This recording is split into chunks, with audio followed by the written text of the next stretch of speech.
for you, so just Frank has. Oh, you saw it? Okay. Oh, yeah, Frank, would you? That's exactly the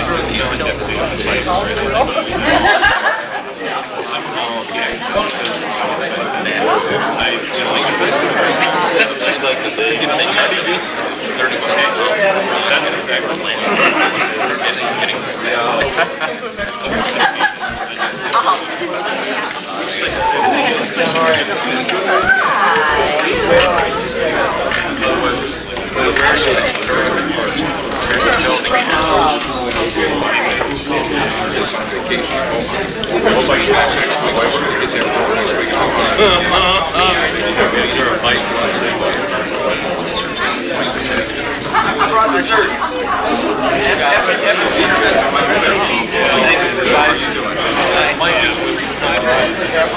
I brought dessert. You got some after dinner.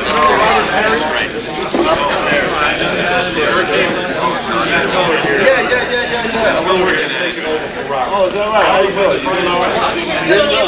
You went to private sector. These taken? They were, yes. All right. Yeah, there they are. But All right.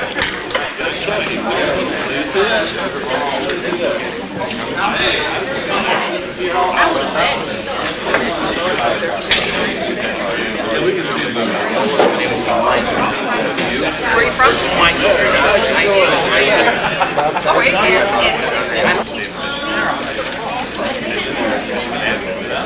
Retail. Julie. It's the opportunity to welcome you to this Chamber Luncheon for October, year 2000. Today we have a fun program. This is the time of year when everybody's thinking about World Series and things like that. Our speaker today actually not only participated in one, but was on the championship team. Played for the Tigers. You're going to get a chance to hear one of our newest chamber members, Mr. Cecil Fielder, discuss baseball and a road that has many obstacles that are fun to overcome, things to accomplish. Before we get into that, we're going to have a nice lunch. We're going to hear a little bit about what's going on in Wayne and how certain businesses will be recognized this year for their hard work. Before that, everybody's going to have to take a second, stand up, say who you are, which company you represent, or what your business is. And we'll meet everyone in the room, starting with this far table.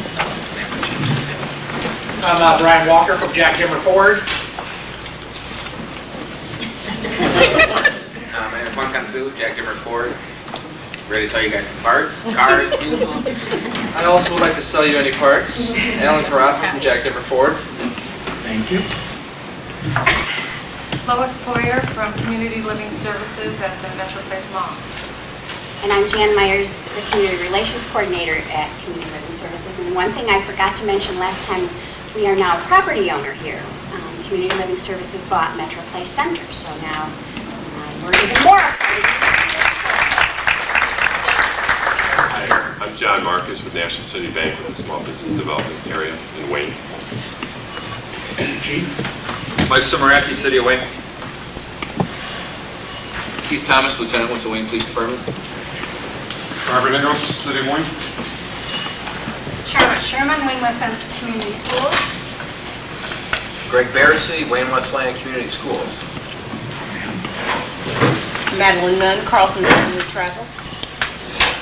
Jackie Jones, State of Michigan, Michigan Rehabilitation Services.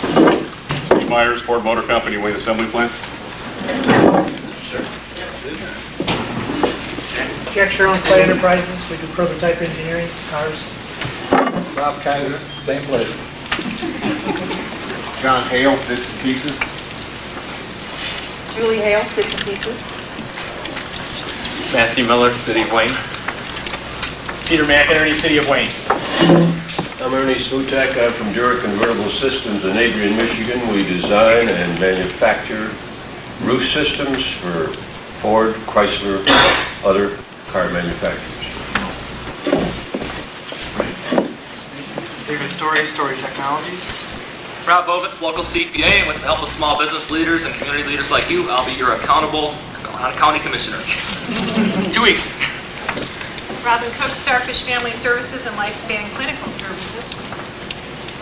Mike Ray, President of Pico Rally Cooperatives. Tom Lynch from Harry Will Funeral Homes. Kevin Bullock, Harry Will Funeral Home. Ed Turner, Wayne Westland School Board. Barbara Cumming, Express Personnel Services. Shona Sullivan, Professional Image. We manufacture compatible laser printer cartridges. Margot Dewey in Focus Productions. We handle video productions, commercials, advertising, and marketing. Mel Pearl, Express Personnel Services. Maureen Bishop from Bank One. Father Jack Baker, pastor at St. Mary's in Wayne. Lois Stipdonk, Wayne Public Library. John Corrigan from the Ford Michigan Pork Plant. I'm John Zuck, I'm in the city. Mike Clare with Betts Trucking. Doug Willett, graphic design, sales and service. John Racy with Willett Communications. Scott Samuels with Betts Trucking in the Silver. Cecil Fielder, Betts Trucking.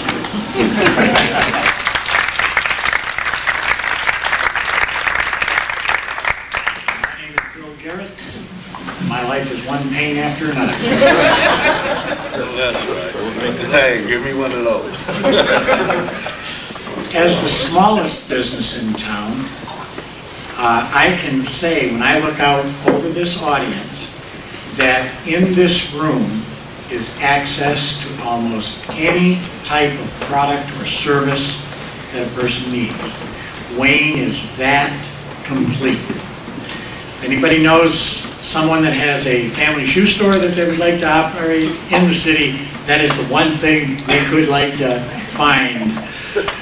But other than that, when you think about it, we have engineering expertise, we have financial expertise, logistic expertise, one of the world's largest manufacturers, right down to the world's smallest glass company, all in the city of Wayne.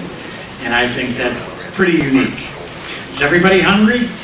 Because if we are, the food is ready, and as the tradition has it, we always allow the president to select the table that goes first, and I select the speaker's table. I want him to eat,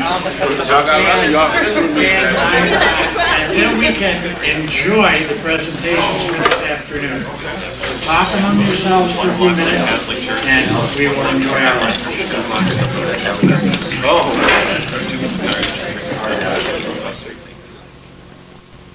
And gift certificates for people to decorate their homes for the holidays. One of the other things that they work on is a business awards program. They started about 3 to 4 years ago, where they get together and look at businesses, various sizes, large, small, medium, apartment complexes, and then they get together and they decide who's going to get a plaque for the year. Others get honorable mention, and they get a nice letter thanking them for helping unifying the city. And they also, like I say, this year we want to give out 10 plaques for various size businesses, apartment complexes. And I'd like to ask Donna McCackern, Councilwoman McCackern, she's the city's liaison with the beautification committee, to assist me. I don't think they're all here today. I was listening as they were being announced, standing up. But this year they'd like to present a plaque to Bradshaw Electric.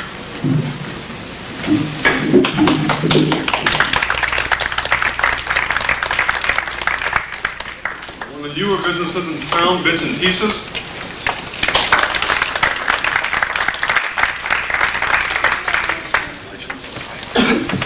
Well done, ladies. It really looks beautiful. Westbrook Square Cooperative.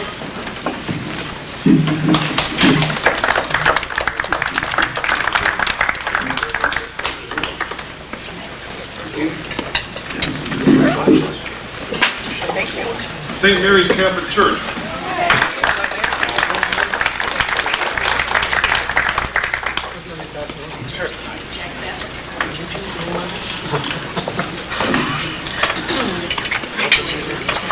Framing.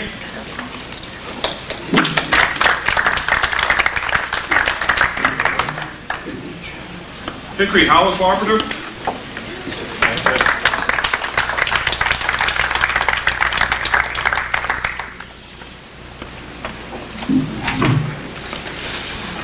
Roy Electric.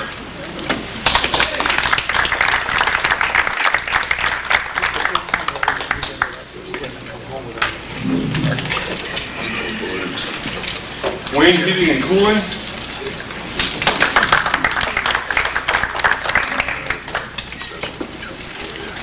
Miranda's Tire Sales.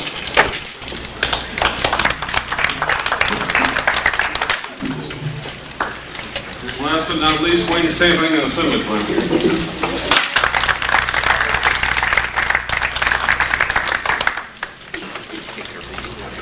Thank you. On behalf of the City of Wayne, we'd like to thank all that got the awards this year, including those that got honorable mentions, and keep up with the work, and we'll be out there again next year. Thank you.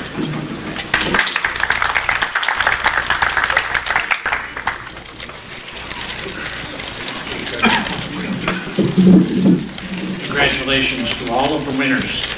Your hard work is noticed and appreciated.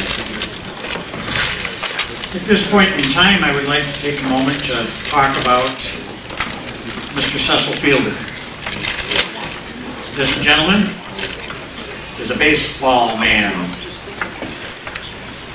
He was hitting home runs when I was much younger, and he played for several teams. Toronto Blue Jays, went to Japan for a while, played ball there, returned to the United States in '90, and played for the Detroit Tigers several years. His first year he hit 51 home runs. And I can still remember Ernie Harwell saying, "There it goes!" And Cecil would be bopping around, right around the baseline, and then it would be gone. Now Mr. Fielder has joined the ranks of working America. Instead of just moving baseballs, he moves a lot more. And Betts Trucking has come to Wayne and is one of our newer chamber members. I'm sure you're tired of hearing me. I would like to introduce your attention to Mr. Cecil Fielder.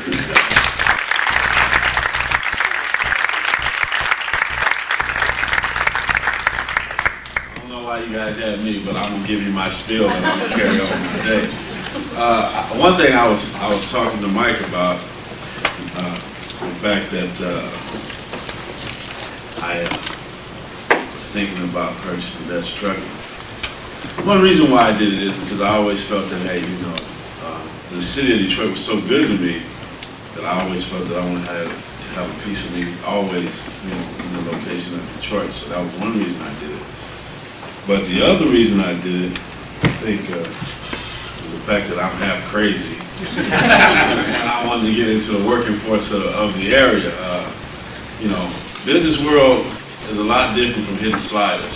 Sliders are difficult. Sometimes you come home with an 0 for 20, and you start shaking your head, maybe you can't do it anymore. But in the business world, you come home with 0 for 20, you're out of business. There's a difference there, As you get going a little longer into your career, you have too many 0 for 20s, they're going to send you home eventually. But in the business world, it's a little crueler, You have 1 or 2 months of 0 for 20s, and you can go home for real. But Betts Trucking, for me, really was another challenge. I mean, that's what life is all about. It's not about being able and being financially secure at an early age. I can go home and sit in a rocking chair. I didn't want to do that either. I retired when I was 35 years old, so I couldn't just go home and look at my wife every day because she was going to run me out of there anyway. So I thought I'd get something to do to really, keep that ball of fire in me running. It's a great venture for me. I think since the time that I acquired Betts Trucking, we've grown in threefold. It was a small, hands-on company about a July ago when I purchased the company. purchased majority ownership in the company anyway. It was doing right at about under $4 million worth of business, and I think we've been able to elevate that to almost $12 million worth of business in a year. I think that's doing pretty good. So I think, you know, I've been around some great managers, and I always use these guys to really think about how I'm going to go out and really live my life and how to control what I do and really have a thought pattern for doing something. You know, I've been around Sparky Anderson a long time. Bobby Cox was my first manager in the big leagues. Joe Torre, who has just been incredible in New York for the last 5 years. I mean, his teams are always right there at the top. And I've been around these people, and I just really used to pick their brain. And I'd say, Joe, or Skip, I call Sparky Skip, I said, what is it about you that makes you so successful? And Skip used to always go, well, number one thing, listen kid, let me tell you. The number one thing that makes me successful, I keep myself out of the ball game. That's one thing. He said, I don't want to have to come in there and do anything until after the 7th inning. I said, well, what do you mean about that? He said, let me tell you what I mean. When I'm in my office at 1 o'clock in the afternoon, you know, 6 hours before that game starts, I start picking my brain out of what guys I'm going to put in that lineup to play. And I said, okay, you pick out your lineup, but what do you mean by that? He says, well, those guys that I pick to play that night in that lineup are going to be the guys that win that game. This has nothing to do with me. Because those are the guys that got to go out there, catch the ball, throw the ball, hit the ball, think when they're running the bases. So I thought about that in planning this, not takeover, but this acquiring this company. I say to myself, well, if I was Sparky and I wanted to make out my lineup, what type of people am I going to put in control that I can trust, number one, and they're going to be doing things that are going to better my company. I mean, I think those are the key positions in anybody's company that's going to make you successful. The people that run the day-to-day operations and the people controlling the finance. You got to have those people in place. And before I took over Best Trucking, the guys that I've been with, you know, my whole baseball career, who've been taking care of my business, came to Best Trucking to take care of my money. And I think that made it, to me, a lot easier to make a transition like that. I think anybody who's going to start a company would do the same thing. You got to put people in place that you're going to put your trust in, because, you know, I look at it as one thing, as being an opportunity to have a business that's going to be successful. But also, my name is pretty important to me too. I think that's one thing that I've worked hard to gain is the reputation that I own. So I brought Mike McClear over. He runs the day-to-day operations. He's been my CPA since I can remember. And the book work is very important to me, because I don't want no stragglers in the books. I don't have to go out and get another firm to check Mike, which is great, because I trust him. I trust, you know, he's got control over my family business. Scott Sanders is my financial advisor. These people are very dear to me. They've been with me all the time I've been in Detroit. So it made the transition for me a lot easier, because of the fact that if I was going to take on this responsibility of now being chairman of this trucking company, which I'm saying I've been around trucking all my life. My uncles drove trucks when I was a little kid. I've been in them. I've driven them. It's kind of a boring ride, but I've been there. But I think the thing that really brought this to my attention was the fact that I wanted to come back to Detroit. I wanted to be in the business world of Detroit, because the city is coming on and is really growing strong.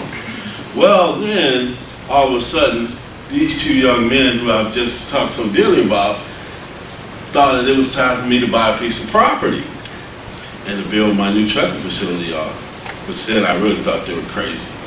I'm like, here we go again. I got well, you know, sometimes I just walk around the house and I do like that, you know, and my wife too, because I just put my pocket out and say, you guys just take it all. Go ahead. I don't need anything. Y'all just go ahead and take it. But here in the county, we bought a 24-acre piece of property, and matter of fact, our building is going up now. I'm very excited about that, because I always feel that if you give people good surroundings to work in, you give them good equipment to work with, I mean, they're just going to be happy. I mean, you're going to pay them well, You're going to take care of all their 401k worries. You're going to take care of their medical and dental worries. And that's just how all the time that I've been growing up, you know, in the game of baseball, all that stuff has always been taken care of for me.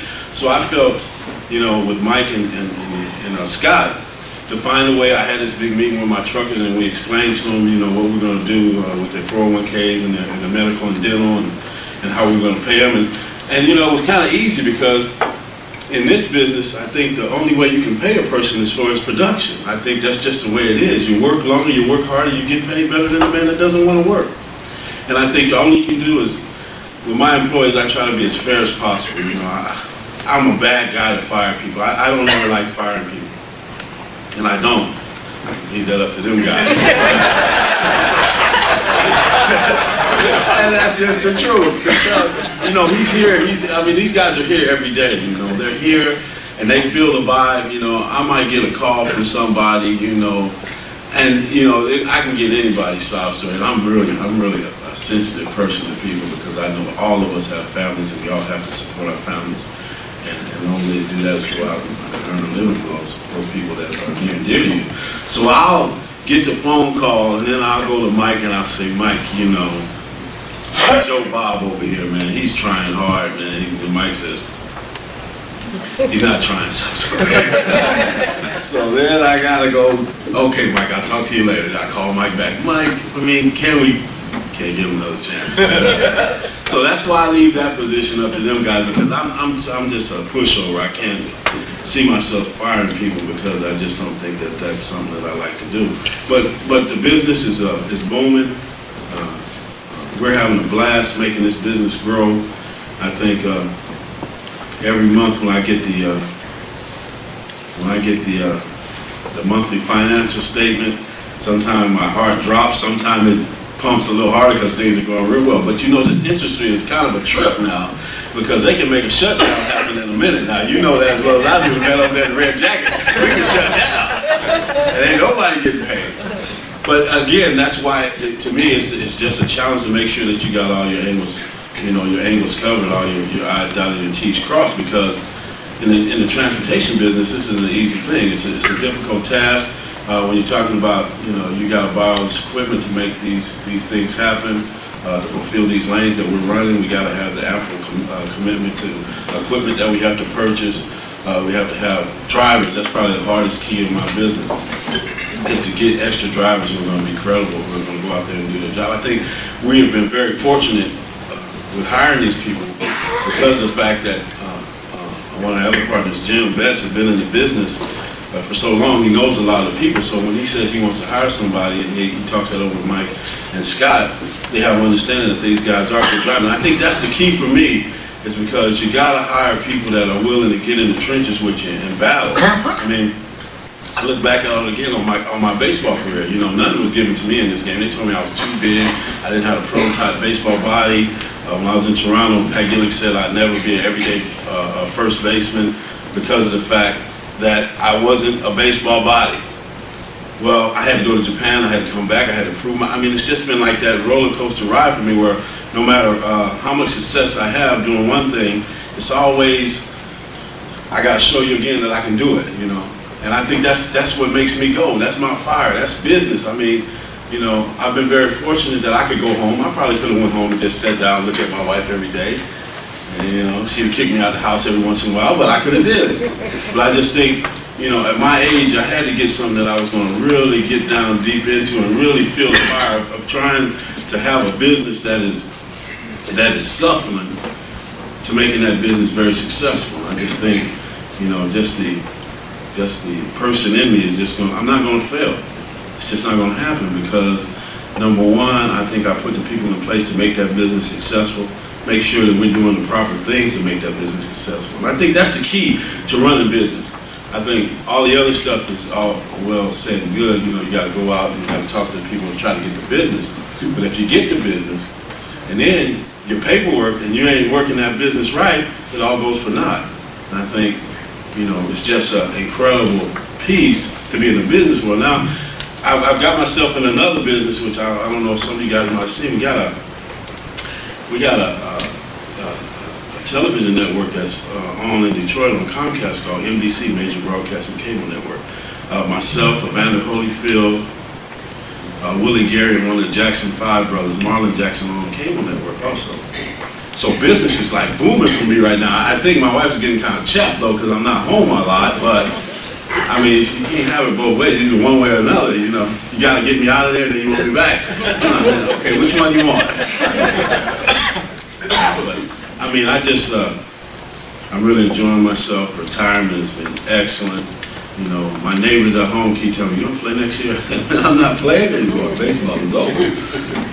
I love the game of baseball. I mean, it's been my life. But again, I just think it was the right time for me to go home. I think to get an opportunity to see my son play, get an opportunity to go to my daughter's horse shows. I mean, that's all the stuff that a lot of times you play, you know, into your 40s and your kid is already going to college and you miss, you know. And I just told myself, I said, you know, I could go out there and play 3-4 more years, but then Prince would be in college already. You know, my daughter would be getting ready to go to high school. I mean, you got to take all that into thought when you're thinking about going out there and running out on that field on a day-to-day basis. It got so bad for me though. There were some days that I woke up, I had to look at the telephone to see what city I was in. I mean, it was getting rough. And you know, to travel that now, my traveling now is a lot different because I can always go back home the same day. I can get home. Well, when you're on the road for 15 days, you got these big suitcases that you know the billman will bring into your room, and you got to repack in 3 days and go to the next city. It just got a little rough for me, and I just said, well, I called Sparky. Matter of fact, Sparky was in California. I was there. I said, Sparky, I said, I'm just not feeling it anymore. He said, oh, what do you mean? I said, well, Spark, I think it's just that time. He said, well, you know, when it's that time and you don't make the right decision and go home at that time, you're going to be miserable. He said, you know, I've never seen you miserable, and I really don't want to see you miserable because I think you get pretty pissed off at me. I said, no, I'm not miserable, and I don't want to be miserable. I think, you know, my family is tired of traveling around, you know, leaving home. I think it's time for me to give my kids the opportunity to be in one place and to be able to live their lives with their neighbors and their friends. And I just said it was time for me to come home. So that was a conversation, probably the hardest conversation that I've had in my whole career, really having to solve a problem, was to have a conversation with Sparky Anderson. And he said, hey, if it's that time, you need to go home. So I said, hey. Told my family, and they were like, what? You are coming home? I said, yeah, that's it. I quit. I don't want to play this game anymore. I quit. And I think a reason for that was because I really believe this. You know, all the years I played, 13 years, you know, my first year in the big leagues, it was the first time that the Blue Jays had won an American League East pennant. It was 1985. So we ended up just outlasting the Yankees and winning the 85 pennant. So first year in the big leagues, I'm in the playoffs. Life couldn't be better. This is going to happen every year. Woo! Well, it took me 12 more years to get to the playoffs again. And the bad part about that is I was really serious about it. I talked to Mr. Illich. I said, Mr. Illich, I said, you know, it's getting that time in my career where I don't have a lot of time left. You know, try to get into the playoffs, not to get in the World Series, but just get to the playoffs. I said, if we really want to be true about it in Detroit, it's not going to happen. I mean, there's too many things going on right now. You know, you got a rebuilding program going on with about 3 veteran players on your team. Myself, Travis Fryman, and I think Sweet Lou was just about to retire. I think Sweet Lou was just about to go home. So I said, I mean, to make it easier for you, you know, you can't be toting this note and we going out there and we getting our butts kicked every day. You ought to try to see if you can move me. He said, I don't want to move you. I said, well, Mr. Illich, I mean, I just think it's fair to you to give you that opportunity to where if you felt that, you know, I know you're losing money, there's no secret about that. I said, if you can get me to a ball club that's going to have an opportunity to play in postseason and it's going to work out for you, I'll agree to move. So that was in spring training. So we're going during the season. I'm having a pretty good season. Everything is going well, but you know, we're just getting our butts kicked on a daily basis. It wasn't fun.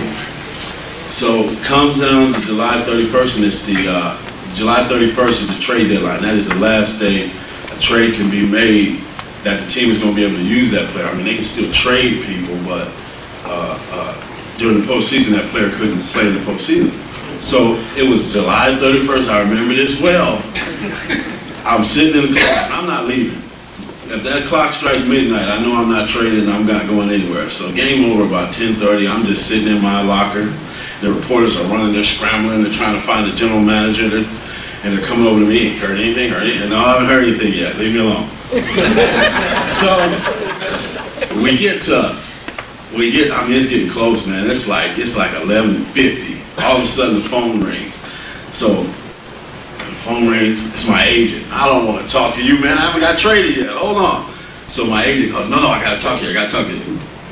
He said, the Yankees want you to come to New York. What do you think? I said, New York? Why don't you send me to the West Coast, one of those good teams, you know?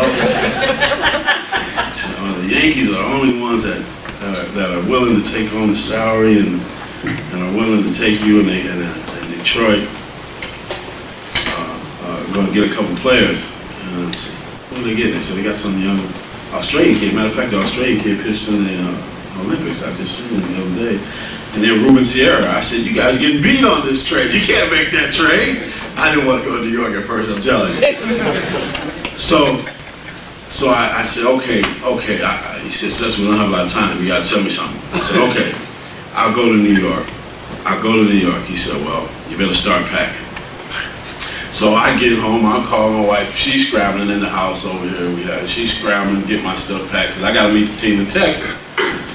So I meet the team. I'm nervous. I mean, at that point, it was like, I'm going to New York. It ain't even dealing with the people and the players. It was dealing with George Steinbrenner. I just, have an owner in the clubhouse, talking crazy. I just said, I don't want to do that. So I go on the road, I start the season on the road, and we won a few games, but then we had a little rough streak there. So I come home, and I got to hurry up and give me a place, because my family's packing up here trying to come there. So I get a place, in the city of Manhattan, and I moved in at night, because I came in about 1 o'clock that morning, so nobody was moving. The next morning when I woke up, and woo! I was like, oh, no. So I go downstairs, man, you just got these ants everywhere. There's people walking all over the city of Manhattan. I'm like, oh my God, maybe this isn't the right place for me. So I go in the clubhouse, and we're having a little tough streak. I got to tell you this little story before I get off this stage. Kenny Rogers was a pitcher of ours, and we were scuffling, man. We were about 3 games up on Baltimore. We were really scuffling. And Kenny Rogers was pitching the second game of a doubleheader. David Wells, matter of fact, was pitching for Baltimore. We beat David in the first game, so Kenny Rogers was going to pitch for us. So we have a room about this big, a little lounge room where we can lay on the couch. We got fruit and everything in there. Everybody's sitting in there. They got this big bowl of fruit on the table. So George comes in, he walks in with that turtleneck on, that George Steinbrenner turtleneck, He walks in and says, he's kind of pissed off at everybody, so he's just doing like this to everybody. He's not saying anything, So I'm in there, I'm trying to get him in that before the second game starts. He looks at Kenny Rogers and says, how you doing, Kenny? Kenny said, oh, George, I'm doing great. How you doing? He said, I'm doing so-so. He said, oh, great fruit bowl they got here. He said, oh, yeah, great fruit bowl. George said, you know where the strawberries came from? Oh, they probably came from where I'm from, Plant City. George says, well, if you don't go out there and win that game tonight, that's where you go, back to Plant City.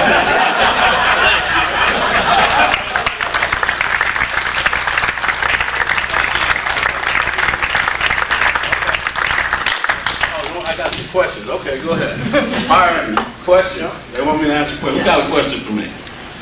See, oh, go ahead, Doc. Thank you. I come to the school system. We always wonder about motivating kids.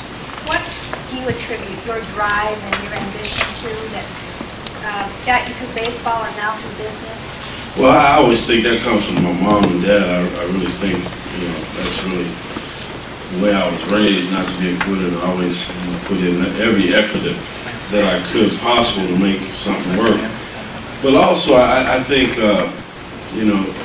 if you don't have that home base, and a lot of players are doing it now, they're going out to all kinds of different community functions, really trying to get kids motivated to be somebody. I mean, you don't have to be a baseball player, basketball player, football player, or politician, or whatever. But you got to be motivated to do something as a child. I mean, you got to have something that's going to say, okay, I want to be a doctor. Well, you got to know the steps it takes you to be that doctor. And I went to a school, I got to tell you this story. I went to a school here in Detroit called Benjamin Mays Academy. Little school over here in Detroit. When we were here with the network, we had a function here at the African American Museum. And these kids were the most disciplined kids that I've probably ever seen. I mean, to the T, no pants hanging off, none of that. It was just these kids went to school and they had a purpose for going to school. They wanted to be somebody. And I think, for me, I think that it has to start from home, but it also has to be at school. I think schools, when we're coming up, we go to the principal, we got our ass whooped. I'm just going to be blunt with y'all. Y'all did something wrong, the principal break out that paddle with the holes in it, he bust your ass. That's kind of been taken away from the schools also. The discipline factor, and then once we got at school, we got it again at home. It was just the way it was. It was almost like we were afraid to do wrong, and we didn't do it because we knew we had to go home, man. Oh my God, principal told my mom and dad, oh gee. It was just that way. And nowadays, the kids have, I wish my kid would call 911 on me. By the time 911 got to my house, I'd be going to jail because he wasn't breathing no more. That's just the way I think about it. You can't tell me that I can't raise my kid the way he needs to be raised. The way I was raised works for me, so why can't I do it to my kid? I think that's the key. Well, somebody else wants to talk to me. When you were in Japan, did you learn any Japanese or? No, let me tell you, I had an interpreter with me 24/7, it seemed like, If I had to go anywhere, there was always a car there to pick me up, take me to work, blah, blah, blah. He was always with me, so, a couple words, but even on the road when we traveled, he was with me. I didn't have to do anything, just go play baseball, so it was kind of easy. I like Japan, though. I think it's an incredible place. I go back there for probably the first 7 or 8 years that I'd come back and play here. I'd go back there every year. I'd go do commercials. I'd go on the All-Star tours we had. I knew a lot of friends there. My kid went to an American school there in Kobe. I just liked it. So every year we just try to get back there and just see some people and just come back home. I just dig the place. How do Japanese players feel about the American players coming and going from over there? Well, I think the Japanese players did pretty good with it. I think the managers really had a problem with the American players because they couldn't control the American players like they could the Japanese players. If you ever went to see a spring training here, like a Tiger spring training, and then you went over there with the team I played for, the Tigers in Japan, there's no comparison. We wake up doing a warm-up. As soon as we get to the ballpark, we don't touch a bat and a ball for the first hour. It's just stretching and jogging and, it was amazing. So I told the guy, he was our, I guess they call him a warm-up coach or whatever he was. And I said, let me tell y'all something. If I got to do this for 45 days, I'm going to be on disabled list. I told him point blank, the first day I was there, I tried to do the whole thing, I was done. But once I got that first day done, and they took me to that masseuse in that room, I told him to go get that guy. I didn't even know his name. And I told him, I had my interpreter there, and I said, you tell him. I said, if I got to do this for 45 days, I'm going on disabled list. He said, no. But it was a trip. It's just, I think the managers are really afraid of the fact that, you got these guys, and usually the guys they have that go over there are older guys who've already played their career here, and they go, oh, well, I was only 24 years old when I went, so it was a little different story. You didn't have to control me because I was trying to You know, I was trying to get down for him, but they're just afraid of the fact that if he says something to an American player, they're not going to listen. And I think a lot of them are wrong with that. I mean, you know, usually the players that go over there, they go over there to win. They ain't trying to trip with you Japanese. I'm American, I want to win. I think any athlete has that on his mind. You don't want to get your butt whooped. You want to win. Who else? Oh. Is your son interested in curling? My son is a great athlete. I'm not just a proud father. He's a great athlete. He's a junior in high school now. He's probably got about 100 letters from different colleges around the country. He's been, you know, he's in the U.S. Olympic tournament. He was at the area code games where all the scouts across the country pick teams for players to go play with wood bats out in California. He's just he's going to be a great player. And I think the reason why I say that is because I just watch him. I don't really say a lot to him about what he's doing because I think it's hard for, I really think it's hard for me to talk to my kid about his game unless he comes to me and says, hey Dad, come watch me do this, that. Because I don't know what it is, but I think just in life itself, it's hard for us to communicate with our kids when we tell our kids, hey man, you ain't doing that the right way. You go, oh man, come on man, how come I can't do them out, you know. So I kind of stay back a little bit until he comes to me like the other day, you know, he's got it, I mean, kids got it made these days. I mean, if I had told my mama back in the day that I need a personal trainer to work out, she'd have told me, you better get your ass in school. But times are different now, you know.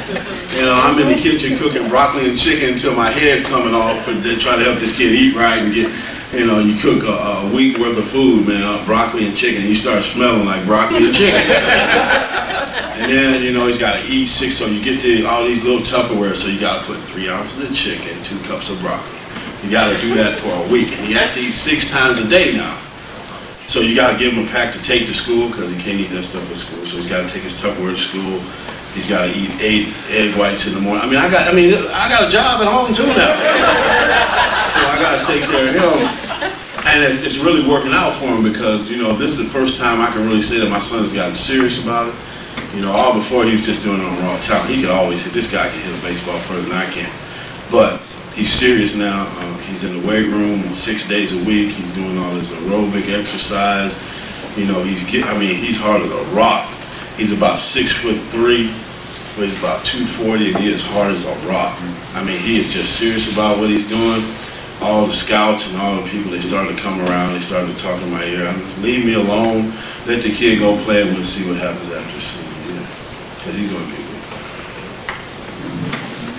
What about your daughter? Is she interested in sports? My daughter rides Tennessee walking horses.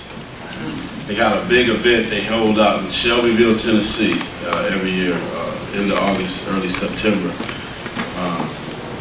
Where walking horses, people own walking horses all the way from Switzerland to, you know, in the United States, Japan, you name it. These people come to this horse show and they compete against each other and they ride each other. So you have a juvenile division, which my daughter's in, is, you know, from 4 years old to 12. And then it keeps going on, rider, owner horse, trainer horse. I mean, just got like a week's worth of show, so I get kind of tired of that because, you know, horse and dirt just don't go along with me too well. But I go there and watch her because she digs it. I mean, every day after school she does her homework, she goes to the barn, she rides the horses. I mean, and she's digging it. So I just always felt, hey, man, I'm fortunate enough to let my kids do what they want to do. I gotta let them go out there and get it done. Because if you don't give your kids something to get into nowadays, folks, there's too much trouble for them to get into. I mean, it's just too much. So I kind of blessed in that way. She's got her own thing. I really can go to the barn. I sit in my big truck and just sit there and go to sleep while she riding this horse around in the heat. But, you know, whatever you got to do to make them happy, you got to do it. You stay in touch with some of your old buddies? Matter of fact, I'm glad you brought that up. I'm sitting at home Sunday. I'm kind of out of it. I'm flicking the channel trying to see what football game I'm going to watch. Halfway falling asleep, halfway watching. Cowboys got whooped last week and it was a shame. I don't know what's wrong over there. We just ain't got it together no more. But anyway, my gate rings. And my son picks up the phone. He says, Dad, I don't know who this is. He said his name is Sweet. I said, Sweet? I get a hello. Hey, Dad, this is Sweet Luke. Oh, Sweet Luke came over on Sunday. He was at my house this Sunday. Chet Lemon, I see Chet quite a bit because Prince used to play with Chet quite a bit. Mike Henneman, I see him in Texas. I see everybody. I see Paul Gibson. I see Gibby. I see Tram. I see them all, you know. And that's one thing that's always good about being in a group, no matter what kind of group you're in. I mean, those friendships never die. You know, that's just like, you know, you see all the Vietnam vets, you know, once they get together, those friendships will never die. I mean, just, those are the people that you grew up with. I grew up with those people. You know. Tram is probably my favorite. Because Tram was always like laid back, you know. He wasn't flashy, he wasn't nothing. Tram was just, you know, you look at Tram, you go, man, you can't play no baseball, man. And then, you know, funny story about Tram, you know, he likes Coors, you know, I gotta tell you this story. He likes those Coors. He don't like the Coors Light. He wants the Coors in the yellow can, right? So everywhere we go together when we're playing, I mean, we go after the game, you know, we'd probably be talking about, you know, how we let another game get away. This is our group. It would be me, Tram, Sweet, Jack Morris, Dan Petrie, Mike Henneman, and Paul Gibson. We'd always meet somewhere. So we go over our little discussions about, you know, what is going on. Lady come over, I'll take such and such. Do you have Coors in the yellow can? No, sir. Oh, man, come on. He go argue with the lady. She needs to run out to the store and get Coors in the yellow can. So we go somewhere where he gets his Coors in the yellow can, and Tram, you know, Tram is real laid back. I'm telling you, he don't say too much or nothing. He's always real kind of serious when he talks. So one day we're drinking, and he had these Coors with the yellow can. All of a sudden I see Tram roll his sleeves up, like he's really getting into this, man. And Tram and Jack Morris used to go at it like no other. I mean, Jack wanted to kill Tram at times. You know, Jack is just high-strung anyway. I said, Tram, why you got your sleeves all rolled up, man? I'm getting into this, man. I'm getting in. I got my Coors. Jack is talking trash to me, and I'm getting him back. You guys need to put that away. They hated each other, but they loved each other. It was amazing. Jack would be complaining about somebody made an error. Tram would say, oh, geez, Jack, life's over now. It was great. I mean, I had a great time with those guys. You think Tram will be a manager? I hope so. That's the only guy I told Tram this one time. I don't even know if I meant it, but I said it. I told him if he got a manager's job, I go to work for him. That's the only guy I said. I don't want to say never, but I don't think I could go out there. I don't think I could go out on the field and be a coach in this era, because it'd be very difficult. I'm going to explain the reason why it'd be difficult. When I was coming up, the guys before me, usually all the veteran players would really raise you, meaning that, you know, matter of fact, Lloyd Mosby and Jesse Barfield bought me my first suit. I mean, that way. You wouldn't have a lot, you were making X amount of dollars, and you weren't making a lot of money, because when I came up, the rookie salary was $30,000 a year. So there wasn't much room for anything. I mean, we were playing Major League Baseball, but we had to, you know, so these guys would take you to dinner. You know, you go to the ballpark with them. You really pick their brain and find out how, you know, how a pitcher pitched you. How do you think I should go about hitting it? I mean, you were always around the veteran players as a young guy. Well, now the rookies don't need you. Meaning, the rookies are making so much money that they don't need that nurturing that we got. They don't need that guy to really bring them up through the system and really show them how to be a professional. Because of the fact that you think about it, when we went on strike in '94, I think minimum salary went from $700,000, I think, to $215,000. Kid can live by himself. He don't need you. He can buy a house, he can buy his car, he can, you know, he's good to go. And I just think the difference of the game now is the kids don't come to work. They don't come to work with work in mind. They come to work with a lot of other things on their mind. And when you try to, I've seen it, you know, coaches try to talk to these young kids sometimes, they might be hearing them, but they'll be going right through one ear and out the other, and then they'll just, you know, shush them off. Well, I couldn't have a kid just blow me off. There's a lot of knowledge I can give one of these young people. If they really want to learn something, I can give them some knowledge. Yeah, I want to ask that. You being such a great role model, do you find time in being successful as an athlete and as a business entrepreneur now? Do you find time to kind of talk to young kids about? Oh, I do it all the time. Overcoming Matter of fact, I'm leaving here today. I'm flying to Fort Lauderdale to be with the Boys and Girls Club. I do it all the time. I think it's a big part of who I am. I think it should be a big part of a lot of different people. But I was talking to you about the Benjamin Mays Academy. I'm on their board to try to raise some money to try to grow their attendance, try to get their school expanded. I mean, I just think in my area, I mean, I help build an elementary school. I mean, I do that. That's just me. I mean, it's in me. I think we have to give our kids the utmost help because they need it. People come to me all the time. I had a Riddick Bowe, Evander Holyfield. I had Willie Garrett, who's my lawyer, Stewart, and we raised almost $500,000 between us to help this elementary school called Diamond Community School in Melbourne buy and build a new facility so they can have a place to put kids in to go to school. So that's a part of me. I don't think that'll ever leave me. I think that's a very important part of society. I just think we always have to remember where we came from. We didn't get here by ourselves. And that's why I always give my mother praise like I do, because she was always the backbone of our family. Yeah. I can answer questions all y'all want. Y'all ain't got to stop now. You got me rolling now. What was your favorite part of the last game? My favorite part of the last game, I don't know, it was just the whole thing was just kind of, off the charts. I mean, it was just like, there was a buzz in the air because, there was a lot of people that were sad that they weren't going to play any more games in Tiger Stadium, but then there was a lot of people, I guess like Mr. Illich that was happy that he was being able to build a new ballpark. But it was just, you had the oldest Tigers still living in the ballpark. I mean, you had, all the 84 Tigers there, it was just seeing all the guys again, just really having a joyous night. I mean, I think, it was just, I think if Sparky could have been there, I think it really would have been just awesome, I talked to Skip right after he had his surgery, he was good, sounding pretty bad, but he's doing okay now. And then got put in the hall, so I'm excited for him about that. So I just think the whole night, I think it just brought back memories, you know what I'm saying? I mean, being a kid they didn't know nothing about, man. I come back and I'm hitting balls out of the stadium and they're going, who is this kid? The same kid that was here about 4 years ago. Just got a chance to play. I just think, just looking back on that whole thing, the players I got to play with, in the Tiger uniform, and, a lot of those guys were out there on the field. And it's just, you never forget that kind of stuff. It's always going to be with you, It's always going to be with you. You got me rolling. You got me for a few more minutes. If you got something else to say, might as well get it out in the open. Don't hold it back and get in your car and say, gee, I want to ask something. Where's home? I live in Melbourne, Florida. Yeah, I live in Florida.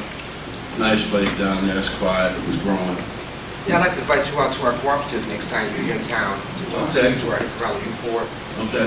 Certified by the state of Michigan, and we just started back up this year. Our president is Chris Carr, and I would like to invite you out to speak to him. I appreciate it. All right. All right, one more question, because I got to go catch the airplane. You mentioned George. All right, you take care. All right. Nice seeing y'all. Thanks for coming. You mentioned George Steinbrenner. Did your opinion of him change after you worked there a while? No, I think but let me tell you something about George. And I tell everybody this. I mean, you got to understand sort of where he's coming from. I mean, the man hates losing. He spends the money to get the right players there to win. I mean, you can see that again this year. He went out and got Dave Jefferson and a few others. And he's back in the World Series. But on the other side of George Steinbrenner, that a lot of people don't see is what he does for people. I mean, you got a guy like Darryl Strawberry and Doc Gooden who have never got a chance to play a game with anybody. George, stepped out on a limb and brought him in. And, even still today with Straw, having surgeries and getting into trouble that he gets into, George is still in his corner. I mean, he's got a good heart, but you got to beat it out of him, you know what I mean? And I always told him, I said, listen here, old man, me and you can just go right back there in the training room, close the door, and I'll come walking out of there. That's all we need to do, and you'll be fine. I think he needs a good whooping. All right, folks, thanks a lot.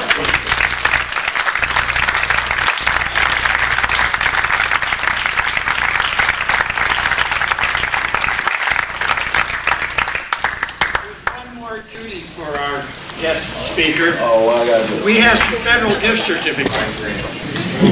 You better give me the thing. Oh, yeah, let me make sure that that's you. That's him. He's got a match. Thank you, Mr. Fielder, very much. I call you Mr. Fielder, but I'm going to tell my kids I'm not Cecil. There you go. And welcome to the Wayne, Michigan, as your base for your trucking firm. Thank you. And if there's any pains you ever have cracked that you need replaced, I'll be right on the top of my list. As long as you keep telling these stories, I'll work as long as you got broken. You know, I didn't even know I had those stories in me. They just started flowing out. Well, thank everyone for coming, for your attendance. We appreciate your coming, and we'll let him go catch the plane before we have to hold it down. Appreciate it. See you next month. All right.